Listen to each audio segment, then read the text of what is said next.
राजकारणामध्ये एखाद्या महिलेला जर सक्सेस व्हायचं असेल, तर निश्चितपणाने ती कर्तृत्वान असायला पाहिजे. नाहीतर रूपवान तरी असायला पाहिजे, असं लोकं म्हणतात. त्याच पद्धतीनं आपल्या महिला आयोगाच्या अध्यक्षा ह्या रूपवान आहेत.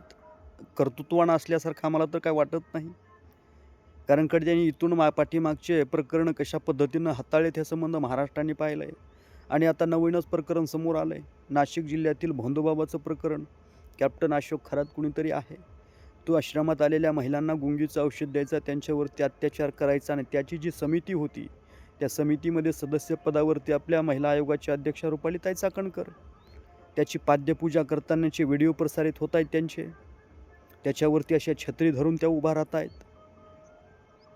इतकं हे सगळं होताना नेमकं तुम्ही कशावरती विश्वास ठेवून त्याच्यापाशी गेला असताल? असा एक आता प्रश्न पडला आहे. अनेक राजकीय लोकांचं येणं-जाणं होतं. या नालायकाला अटक केल्याच्यानंतर पोलिसांनी याच्या मोबाईलमधून जवळपास 58 आक्षेपार्ह व्हिडिओ जप्त केलेले आहेत आणि त्याच्यामध्ये अनेक लोकांचं नाव येऊ शकतं. हे प्रकरण उघडकीस येतं आणखी की दाबण्यात येतं, हे आता कळायला मार्ग नाही.